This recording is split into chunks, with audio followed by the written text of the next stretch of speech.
All right. Well, podcast number 6 is here, and I'm Brendan, and this is Kevin. We're with Loam. Hey, Kevin. We missed a week last week, and we want to tell you all about it because it was a pretty fun weekend.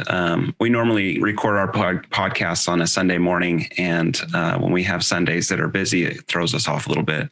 So, if you were looking for a podcast last week, and we know our fans are many and far wide, we're sorry we missed that one. So maybe Kevin, it was tons of fun. It was fun. It was way fun. Let's maybe start with a little bit of Loamlander in the news, and then we can get out of that and kind of talk about some fun that we had last week. Which news are we sharing here, Brendan? So I was thinking we could share a little bit about the Cody jump and the upcoming stuff that's happening in Bentonville. Yeah, so Bentonville, Arkansas, there is a bike fest coming up mid-June. A local rider, Cody Clark, amazing rider, just truly a good person, loves to teach kids. He is going for a Guinness World Record, and it's for the longest jump ever on a mountain bike. Part of his journey is going to Bentonville, partnering with Hellion Bikes. Nitro Circus is going to be there. Red Bull's going to be there. Hellion Bike's going to be there. And we found out Loamlander will be there. Absolutely. We're excited. Yeah, it's going to be awesome. We're pretty stoked about this event. I tell you, getting the airbag to this event is going to be a feat of fun. And we may share that story later on when it's not so fresh in our minds. It's going to be pretty rad. That's a really cool event. It is. Yeah. I was talking to a friend yesterday, and he was telling me a little bit more about this particular event, and they're expecting somewhere around 10,000 people just for the viewing of some of the different aspects of this, this jump and some of the other things going on in that venue. So Loamlander is going to be well represented, and we're really excited to see that. And definitely in the news. Yeah, it is in the news. I mean, it was pretty exciting.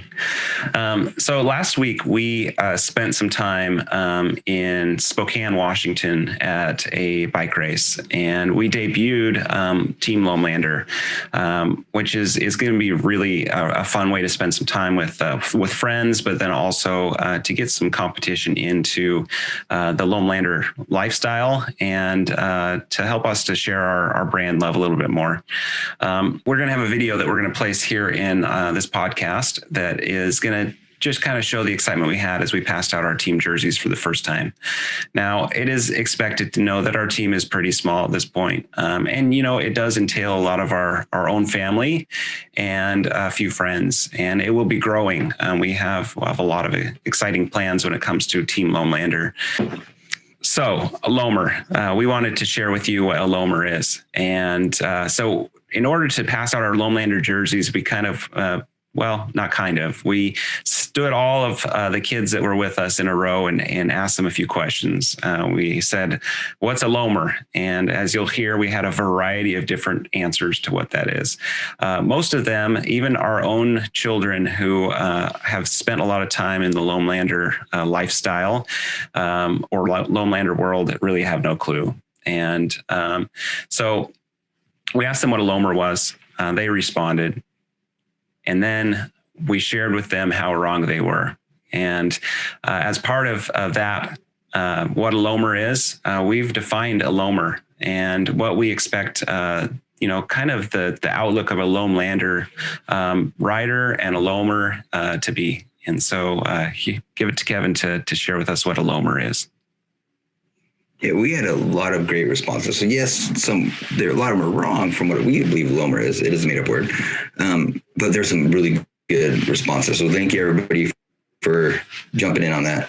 But what a Loamer is to Loamlander: one who shares rad bicycle experiences with others, one who motivates on and off the bike, one who rides with others, no matter the skill level, to bring awesomeness to bike life.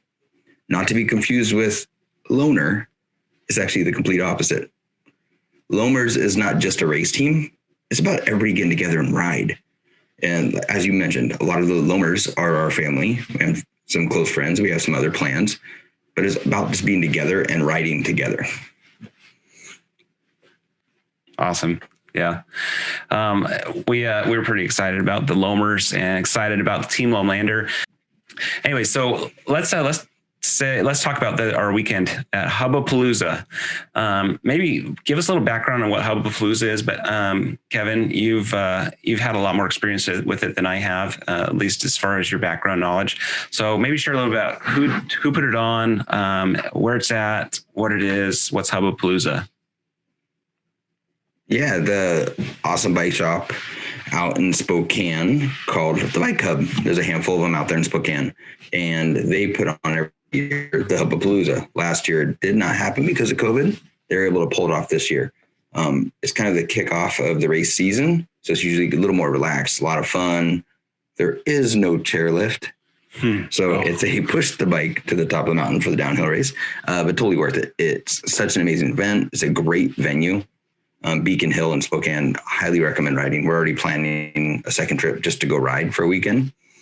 So it's just a kickoff of the season bike race. Yeah. And it was a push to the top, having pushed that hill many times and usually pushing a couple of bikes at the same time. It's a nice little steep kick. It wasn't long. And that was what was weird, is like I was expecting it to be really long, and it wasn't long. It was just straight up. It was straight up. The nice thing though, I mean, we still had in the race, was it 2.5, 3 minute race course. So for not being pushed too high, it's still actually a good, decent time on the race course. Yeah, it was. I mean, it was a nice steep course too, which was fun. It definitely brought some new skill levels or skills to my family, my group of little riders that encompass our world. All right. Yeah. So it was a fun 3-day weekend. Started on Friday, on to Saturday, and Sunday was the races. But for our journey, we headed out Friday morning early. Crews had broken a spoke the night before. And so we thought, well, we're either going to stop in Spokane and get that fixed, or find a shop on the way to get that spoke fixed. We stopped at a shop called Recycled Cycles in Wenatchee, and they are just a rad shop. It was just kind of on a whim. Tatum and I as we were driving through, we're like, well, there's a lot of riders going to Spokane. We're thinking that if anyone has things going on, Friday's going to be the day they're going to be trying to get stuff fixed. And there's just not going to be shops available for us to get this spoke really quick. So we looked them up, dropped into Recycle Cycles, and they were incredible. I mean, within 5 minutes, I had 4 or 5 of their staff come up to me and ask if I needed help. Immediately, they had, spoke measured, they had it cut. And I believe it was the owner that actually was putting the spoke on and getting everything all trued for us. And it was just a really, really nice experience. And so I want to thank them. They didn't know necessarily who I was. They didn't have any clue as far as what was going on, but they just took care of me really well. And in a world of customer service sometimes not being so customer centric, I was just very pleased and impressed with them. So thanks, Recycled Cycle. I really appreciate what you did. So after we got the bike fixed, we just continued our journey on to Spokane and got to the Hubbapalooza on that Friday late afternoon. We went and did a couple of practice runs and a quick rundown, and then the rest of the weekend really began after that. How was your trek in to Spokane, Kevin? Yeah, so we left Thursday. Got there towards the end of the day. Next time I'll definitely get there sooner. That hike up just kind of catches up to you, as first race of the season, not fully in shape, which is common for me. I think common for all of us. Yes. So I'll get there sooner, definitely for next time. But yeah, we got there Thursday evening. Friday morning, we were meeting up and hitting the jump lines, which is tons of fun, but we should have been more on the downhill course. We spent at least half the day on the jump lines, which was fun for the kids. But now that I look back, I definitely needed more time on the downhill course. It's hard because you get them to a new place, and we know our kids really prefer jumping and downhill over anything else. They don't like climbing. They don't like anything related to climbing. And so they are creatures of, if I can avoid this as long as I possibly can avoid it, I will. At least that's my voice. Definitely. Yeah. But Keller, he hates climbing, but he's always one of the first to top, him and Cruz. Yeah. I hate climbing. And then they go to the top, come back and get us and go back up. I know. I think it's that ADD kicking in for both of them. They just have to be keeping their movement going at all times. Yeah. And they both pull up a wheelie up the hill, passing us. Right. It's so strange. Yeah. So Friday night is our big reveal. You want to give just a Reader's Digest version of that? Yeah. So now we can actually say our sponsor. We can, yes. As you look on our new jerseys, Loam Lander partnered with Troy Lee. So Troy Lee is sponsoring the Loam Lander team, which is awesome news. Yes. So the reveal was not only Loam Lander jerseys, it was We Are Now Troy Lee. Tons of fun. So we got the premier bike brand, from helmets to gear to everything. We're so excited for that one. Most of the kids might have knew there was something coming, but they didn't know the extent. So we lined them all up, asked them the Loam Lander question, what is a Loamer? Got answers and surprised them with jerseys. Yeah. The one missing in that picture is my wife, Rhonda, who was working the entire time. There's Tatum back there. So she worked all weekend, so she couldn't make it out with us. But she's part of the Loamers as well. Yeah, we were sad that she could make it, because honestly, it Loamers, like we talked about earlier, is really all about, enjoying riding, the family, and progressing in the sport of mountain biking. And we were sad she couldn't make it, because that's a part of our Loam Lander family that we want everyone to be there all the time. Definitely. Yeah. So it was super fun. And what was really cool, especially for the kids, I think even for the adults, is to feel that legitimacy from the Troy Lee brand. And we're really excited that they were willing and accepting of us as a true brand partner and a true sponsor of the Loamers and the Loam Lander team. Yeah, it's exciting. We get the best downhill helmet in the world. We get amazing gear.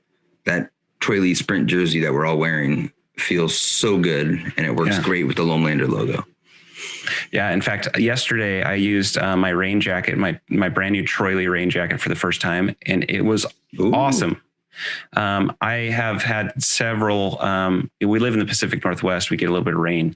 So I've had many rain jackets that I've worn over the years. And this by far was the best one. And it didn't sweat to death. It was comfortable. It wasn't hot, but it wasn't cold either. It was really, honestly, and I don't say this just blatant, like I'm just trying to sell Troy Lee. It was the best jacket experience I've had as a rain jacket. It was awesome. In cycling, it's the little things. Like, I got these gloves and they're the best gloves in the world. It's those little things that just take you to the next level. It does. And as I've learned more and more, especially when it comes to riding with a family, especially that comfort aspect is almost as important as having quality bike or quality tires, or even just having air in your tires. Everyone's happier. The whole experience is better. And we all enjoy doing it more. Definitely. So that was our Friday night. We all ended up going out to dinner together, and that was a fun experience. I got some Mexican, which was great, and met Kevin's older brother, Mike. And quick shout out to Mike. Thanks for hanging out with us. You made us better. It was pretty fun. So when I was fortunate. Most people were camping. Oh, sorry. Yeah. No. Go ahead. Yeah. I was fortunate. I think you stayed in a hotel. Bobby and Jake, they camped, which I was fortunate because my brother lives in Spokane. So I stayed at his house. I got warm showers, all that good stuff. But in the truth, I would have rather camped. It was just tons of fun. So my brother's house is awesome. It's great hospitality every single time, him and his family. But just camping and with the bike crowd is just tons of fun. Yeah, well, that's the one thing that we kind of felt like we missed out on too. Although at the hotel we stayed at, there was lots of biking families there. So you kind of got a little bit of a sense for that. But to be honest, it's not true bike experience unless you stink the whole whole weekend. And we didn't have that experience all the way through because we also went and took nice clean showers. Yeah. So that brings us on to Saturday. Saturday was pretty much a full day of practicing and some fun. In fact, we had a high jump contest that we'll talk about a lot more in just a few minutes, but some practicing and anyways, we pushed up that hill and we have an e-bike and I so wish that we would have brought it. I was kicking myself every single time that I was pushing Oliver's bike up, knowing Tatum and Oliver could have, at least gotten themselves up a lot easier, but that's all good. Anyways, we pushed up and really got to know the course better. Kevin, what did you think about the course this year or the courses? I think they're great. We're on the west side of Washington, which is usually a little more loamier dirt. It is wet. It is stickier. It's not so sandy. Beacon Hill is a different terrain than we're used to.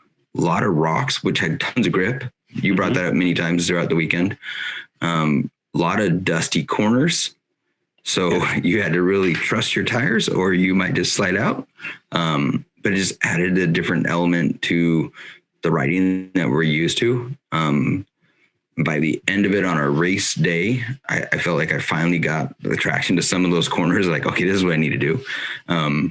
It was just a different experience. It was a great place. I'm looking forward to going back. Even the jump lines down at the bottom were just well built. They utilize the space amazingly. I'll let you go into that. That was pretty much course number 1. Yeah. Course number 2, I'll let you talk about more about that. Yeah. So course number 2 stretched me a lot. So we here in this side of the state, once again, we have a lot of rooty, kind of slick routes. There were hardly any of those things. Most of it was rock rolls, rock drops. It was pretty steep, chunky terrain. And it was interesting to kind of walk the course on Saturday to kind of see, okay, where should a line be? Where does it make sense to go? Where does it not make sense to go? And Brendan, where is your skill level actually at? Which is a question that, you really have to answer before you decide to just send it on these race courses. And I'm going to admit that the last section of that second race course, I took the dad route, and the dad route was the slow route, and it was the long route, but it was for me, it was the safe route. Could I have probably inched my way down that other side? Yeah, absolutely, I could have. But I also recognized I had to work and I had to take care of my family, and so sometimes you have to take the dad route, and don't feel bad about that either. I didn't feel bad about it. But no, yeah, it was just fun. You kept a fast time.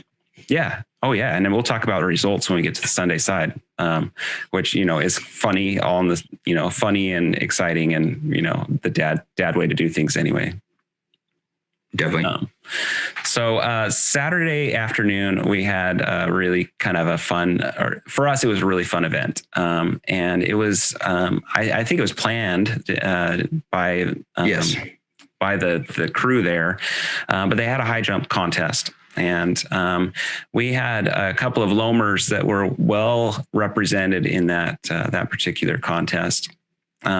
So both crews, my son Cruz and then Jake from Backyard Shredder, 2 fellow Loamers were in this high jump competition, and it got so exciting.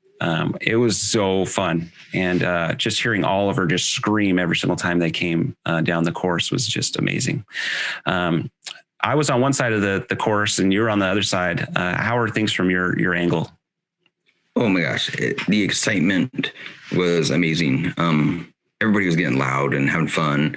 In the beginning, we had people like Taylor Dunn doing a backflip over the high jump. Of course, it was low at the time, but still, they're out there backflipping and doing these huge tricks. I believe Cruz threw a big no-footer. He did. On the beginning. We had Jake throwing huge no-hander. And tuck no-hander. Oh, yeah, tuck no-hander. Huge. It was just an amazing event. They did a very good job putting it on. Again, Hubbapalooza. Follow them at Northwest_Velo. They're the group that puts on the Hubbapalooza. It is an amazing event. The high jump had so much excitement. The 2 guys that were on top of the jump that are announcing everything, calling everybody in, did an amazing job keeping everything up. Just the stoke was noise high. level and the fun factor, and right. Yeah, it was crazy. So as the field started dwindling, so Cruz got out, I don't know, maybe midway through. And he made it halfway. He made about halfway, yeah. And they kept on dwindling the field of people. They'd start hitting the pole, and we started noticing one particular rider that we know and love very well continue to just kill it. And that was Jake. Jake is a sender, like beyond sender. In fact, earlier in that morning, he had sent that jump to, it was crazy high. He would have won if that was the high jump at that time. He would have. It was insane. So anyways, we keep on dwindling a field. We're at like 10 riders, 9 riders, 8, 7, 6, 5. And Jake is still in it with these just incredible jumpers. And we get down to 4, and that was his Achilles heel. I think he came in 4th, right? 3rd or 4th. Yeah. As I was dwindling down, of course, the bar is going higher. So when you're dwindling down, it's now 6 feet. It's now 7 feet. It's now 7.5 feet. Did he pass 8 or did he not make it on 8? I can't remember that, but I can't recall either. And unfortunately, that was the worst jump of his, all of the jumps he'd done prior to that. Like all of them prior, he probably would have cleared that 8-foot mark. The 7.5 footer, then, so the last one he did clear, he landed really heavy on one of his ankles. Mm-hmm. And that's so right. That kind of bugged him for the rest of the weekend. So I think that was part of his final jump, is just getting over the jump. Yeah. Well, on the other side too, you have to know when to say stop. And as a 10-year-old rider, sometimes that is hard to make the distinguishment of this is stop time and this is go time. And so I'm glad that he chose that was stop time. Definitely. What the excitement was all these riders, amazing riders. Obviously on BMX bikes, on dirt jumpers, I apologize. On dirt jumpers, full suspension, they're just sending it to the moon. But every time Jake got up there, that crowd was like 10 times louder. They were. He was not only the youngest in the field from the very beginning, maybe, but pretty close. He was definitely the youngest at the last 4. And at 10 years old, he came in 4th place out of probably 30 riders. Yeah. 30 good riders. We're not, none of the riders were lacking any skills. Like they all had a lot of jumping skills. And then when you get to the last 10, they were really good riders. And so anyways, Jake, fun to watch. Yeah, we're proud of you, Jake. We're glad you're a team Loamer, and you showed us all how exciting it is to be a Loam lander. He pushed that spawn as far as I think it can go. All 130 mils of travel. He's landing flat on some of those. It was just, it was crazy. It was amazing how well he did. So it was our Saturday afternoon, and then we pushed up Saturday a little bit more and did a few more laps. But that brought us to Sunday, which was race day. Now, I don't know about you, Kevin, but did you feel like you ever had one full lap on either one of the courses that you could take at race speed as part of the practices?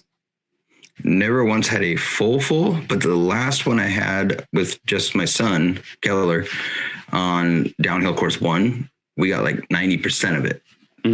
Nice. Where we stopped at one section, but then kept on going. And so that's the only time. Race course 2 obviously is a different conversation. Yeah. But race course 1, I almost got a full one in. So that just means we need to get there earlier and actually, so we don't wear ourselves out to hiking up that hill. Right. That was the downside for us is both Tatum and I said to each other that we didn't ever get our full race run until our full race run. That was our first time to actually go from the top to the bottom without stopping or without, investigating a feature or helping a kid or doing something, which is totally fine. It just makes the excitement of what we did a little more exciting. So race day, race morning was like any race morning is always exciting. It was a little chaotic. Unfortunately, there was a really big accident that happened at the lower part of the course right before the races began. And while that young guy was getting fixed up and taken to the hospital, which I heard actually he's doing okay. I was talking to Cody actually. Cody didn't race on Saturday because he was helping his friend. His friend's parents weren't there, and he was there to support his friend. So that's admirable. Cody's a pro rider, and for him to not race in a pro event, I'm sure it was really hard on him. But more important was that he was there to help his friend. Anyways, I hear that he's doing for the certain situations pretty good. And we'll be making recovery, and eventually we'll be back on his bike. Anyway, so Sunday race morning starts, and the very first racer on the full event was Tatum. So they did the women, women first, and she happened to be the very first rider. It's also important to know this is Tatum's first mountain bike race ever. So not only is she the first one in the whole field, but this is her first race. And her race started with some excitement. She went over the bars 10 seconds in. The first drop, her either tire washed out or she just had a bad break or something, and she's totally fine. She just skidded out of it, but it was a hard way to start the race. She rode the rest of it really well, and probably if she hadn't have had that one washout at the beginning, her race results would have been drastically different, because not only does she probably would have podiumed if you looked at the times. Yeah, I think she would have. I mean, just the mental of wrecking kind of messes with you a little bit too. So she loved it. She had a lot of fun. And it was a good experience for her, other than that first wreck. And then go ahead. Oh, I was going to say, full disclosure, in practice, I crashed in the exact same place she did and did the exact same thing. Nice. Well, it's just the way that it landed in the soft dirt. It just boing, and there he went off the bike. It didn't hurt her. It just one of those things. Right. Well, and that was kind of a weird rock, because as you're coming into that rock, if you go your natural way, just straight through the middle of the course, then it's a decent sized drop. Not huge, not small, but decent sized drop. If you skirt around to the left and you just roll the rock, that's the fastest route, but it just doesn't intuitively say that's the fastest route unless you've practiced it many times. So I think that's probably what happened, is you both just got off your line bit. Yep. So then next up was the old man division. So there was a 49 to 59 division, a 39 to 49, and then the progressive field went on down from there. Kevin and I are not quite in the old man group, but we're definitely in the old man group. And so we were next up. We're close. We're getting really close to that old man group. I guess not really close. We've got a few years before that happens. But next up was me, and my race run started awesome. And then about the middle of the course, I chose the wrong line, and it went to a rock side that I just didn't feel comfortable with. And so I ended up, pulling to the side, getting back on my line, and continuing the race all the way down through. It was kind of funny as we got towards the end. First of all, I was dead tired, which, that's pretty normal, I guess. Still, once again, getting some lungs back in me and get going again. And we're coming down through the jump section of the base, and all these, kids are yelling, "Hey, start jumping." And I'm like, I'm trying to jump. I just can't do it right now. But it was super, super fun as we got to the end, or as I got to the end. So that was my quick race run number one. And Kevin was, I think, immediately after me, or were you 2 or 3 after me? 2 behind you. Nice. How was your race run? So I'll start with the jump line at the bottom, because I practiced that a lot, because that was part of the race. And there's a lot of jumps and berms. And so I wanted to really nail that down. I feel like that might actually slow me down. So Friday, Saturday, definitely practiced the jumps a lot. And Saturday, I felt like I got it perfect. I felt smooth. It wasn't about jumping high. It was just about jumping fast. And I was like, okay, I feel really good. Then it came to the race. So at the top of the race, I felt really good. The one corner that's the Achilles heel for me the entire time up there, I did slide a little, but I was able to keep it still on the track. Bombed down the track. It was tons of fun loamy sections. Keller, who's my son, he showed me a line when we were riding together, and it was fast, and I felt like I lost a couple seconds sliding out. So I was like, I'm taking Keller's line. So I took that, and I do feel like I shot out of that little section like a cannon, and it just kept the momentum going. So by the time I get to the jumps, dead tired. Yeah. My right thigh just said, I don't want to move anymore.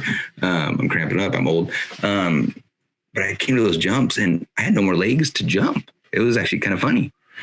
So after all the practice in the jump, I didn't get to do what I wanted to through those jumps. It was still awesome. Like, I highly recommend that race. The course, the rides, the jump lines, everything about it. There's tons of fun. But made it through the finish line, but my legs were just jello. Yeah. Especially my right one. My right one, for whatever reason, was more than my left. Oh, I was too. I was just done.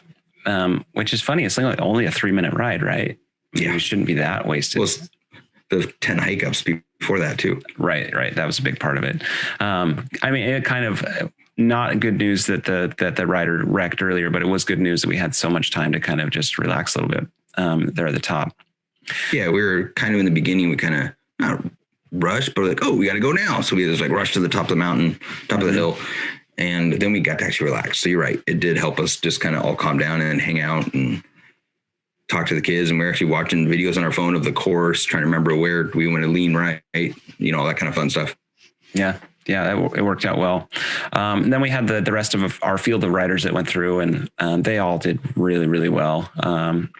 Cruz had a couple of missteps, and so he didn't do it quite as well as he wanted to, but he still had a great race. When you look at his times, he went up a class from where he's been riding in previous years, and so once again, while it wasn't his best race ever, it was really, really good. And Beckham had a great race. Oliver had a good race. Keller raced awesome. Oh man, he was smoking. He was flying, and he looked really good. So good job, Keller. Jake blew out his tire at the top of the course on course 1, and he put. Well, it was flat when he got to the top, and then someone helped him put up. That's right. And then it instantly lost air. Yes. So he raced the course with 5 psi in a downhill course with lots of rocks and slayed it. Jake got a second place on that tire with 5 psi. And so it's crazy. And you're like, wow, okay, that's cool. He got a second place. He beat my time by 7 seconds on a flat tire. Right. I mean, so he was smoking down the mountain. Definitely one of the fastest riders on that mountain on that course 1. So with a full PSI tire and sending it like he does, I would have been it would have been really cool to see what he'd really do time wise. Yeah. But when he ends, he still has the best attitude in the world. He is laughing that he has a flat tire instead of like, oh, I had a horrible run. I had a flat tire. He's like, that was so cool. I had a flat tire. It's just a whole different attitude. Jake's brings energy to the Loamers. Oh, for sure. And then you see his dad, and probably Kevin and I both like, I hope that tire's not ruined. I hope that his rim's not ruined. But he had a great run, and everything was, I mean, first of all, you got to know how aggressively Jake rides. His bike has performed very well for him, and his wheels were totally fine. Yeah. He did get a new tire put in. New tire got put on, but yeah. And then on Keller, you mentioned him a little bit. He was smoking down that run. There's a really short straight section, but there was rocks and it was uneven, and he lost both of his feet on that section. Oh, I didn't know that. Landed on his seat and bounced through it on his seat with both feet off. And you kind of went up to that weird, not a weird, just a little rock roll up, and then you went left, the slow left turn, and then you dive down the hill again. And his time was good, and his group was tough, just like Jake's and Cruz's. Like if he pedaled 2 more times, he would have gained 6 more spots. I mean, it's like that close, right? If he smoothed through one corner, 2 more spots. It's just kind of really cool to see how close the times are. He was a little disappointed in the very beginning of his place, but when I started talking to him about that, well, if you pedaled 1 more time, look where you would have been. He's like, oh, and it just kind of changed the attitude, and it was just he smoked that course, and I only did as well as I did because took his line. Yeah.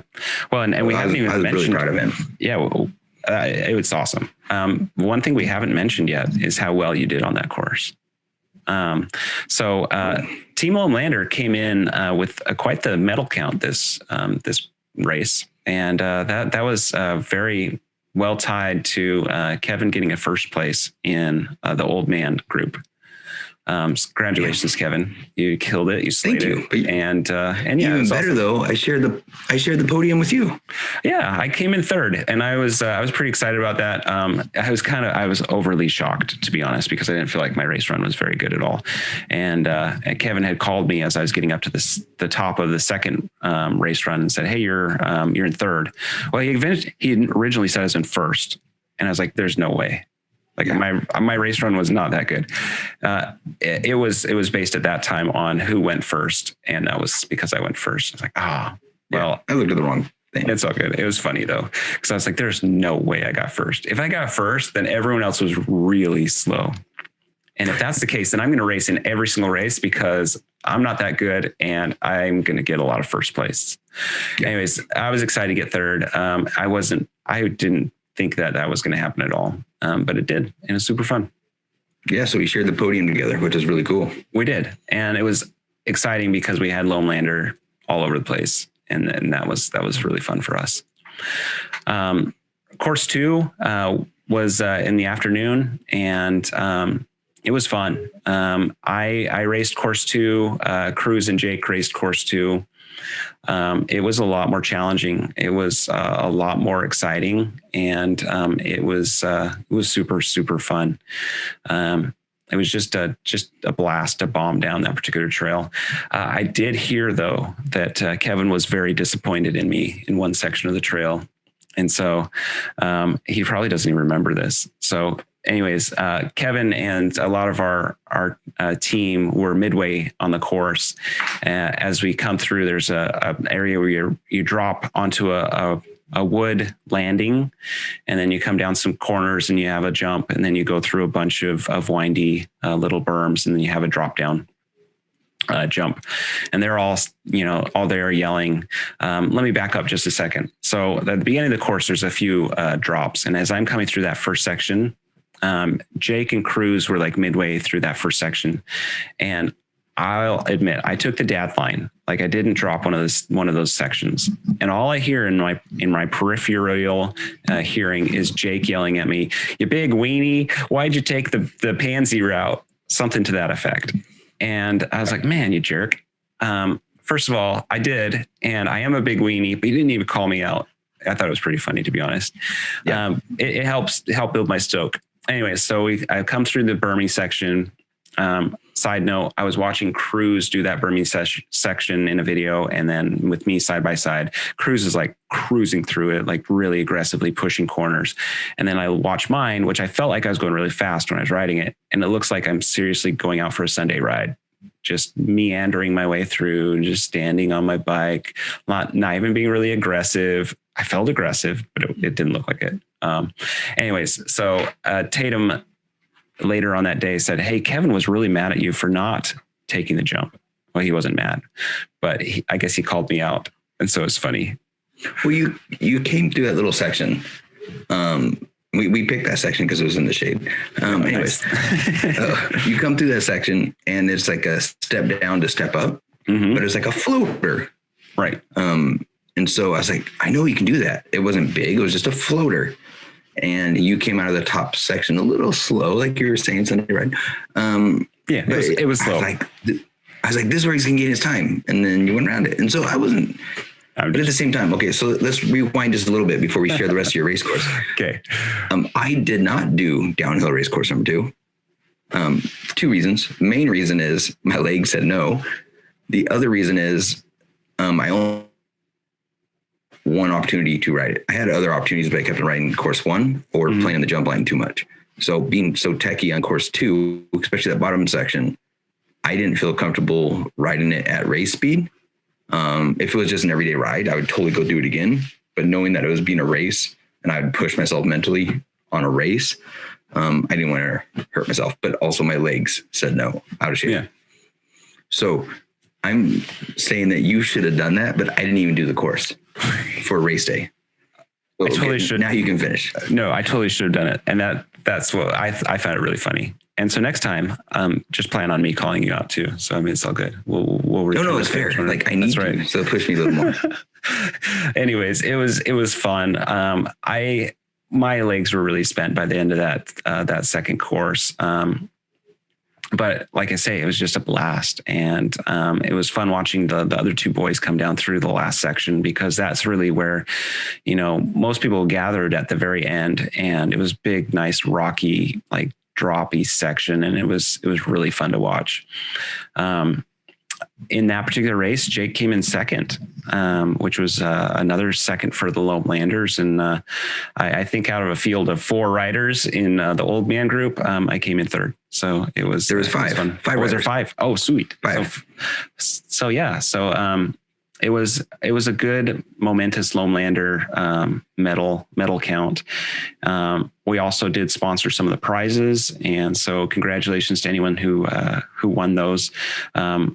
We partnered with Troy Lee, so it was well, I guess we did the sponsorship, but we obviously bought Troy Lee product to be able to give as some of the giveaways. So it was fun. Definitely. Part of Hubbapalooza too, which we missed out on Saturday, is we're practicing the downhill race while we're practicing. There's enduro races, 4-stage enduro race going. Yeah. So it's a fun full weekend. A lot of racers actually do the enduro and both downhills, which is so nuts. They're definitely spent by the end of the weekend. Yeah. It was full. I mean, I think they had 400 riders in the full range of different races. At least that's the number I'd heard. Yeah. What was the number for under 13? It was like 150 under 13, or it was throughout the age they picked, but it was a huge amount of kids. Like, they were so excited about the amount of kids that signed up. Yeah, it was crazy. I mean, just super fun. So it was just an intense, fun weekend. We all then packed up, and we journeyed our way back to home on Sunday night, and Kevin stuck around and did some work stuff in Montana, and that was our fun race weekend. One of the beginnings, really. I think as we look back on our Loam Lander journey in the next few years, we're going to see that as a beginning moment that I hope will always keep in our minds and kind of keep in that journey log. Definitely. So yeah, that's kind of our Loam Lander podcast today. We just wanted to kind of share some of those exciting fun events that are going on in our lives. And we've got a lot of good things coming up. We hope to have an interview soon with Cody to talk about his journey and what's going on with his particular jump and some of the things that are going on in his life. We don't have an exact date for that, but that's something that we have on our horizons. We also have some landers that are going to be delivered here in the very near future. And from that standpoint, we got some exciting news to come up with that. Watch our Instagram, because we do have some announcements that will be coming this week for a couple of our clients, and we're going to give you some sneak peeks onto their landers. With that, we love what we're doing. Kevin, do you have anything to end us out on? It was fun to reveal what a loamer is. Like, we've been talking about it for weeks, intentionally just trying to build up some excitement for it, and to actually share what a loamer is. Again, it's not the best racer in the world. It's about being together as family. It's about hanging out there, riding, direct family and MTB family, just being together, enjoying time, and hitting all the races will be fun. But it's not about just racing. We'll be wearing our jerseys at our local parks and riding around and shuttle runs and just hanging out together. And that's what a loamer is. Yeah. Now, I think that we absolutely will have some amazing riders that eventually be on Team Loam Lander. At least that's our dreams and our aspirations. Oh, we do. And we even have some that we haven't made official announcements of yet, but will soon, as far as joining the Loam Lander family. Loam Lander. We haven't had the opportunity to catch up with them yet. We haven't, but they know. Well, they don't know what's coming, but they know something's coming. We got to do a little different because they saw some of this. I know. Well, we'll figure it out. Yeah, definitely. Anyways, thank you for your time. Thanks for listening to this podcast. Please leave us a note, drop us a comment, leave us a like. It helps us to get this content out to more people. And if you want to hear something more from us, let us know. Loam Lander out. See ya.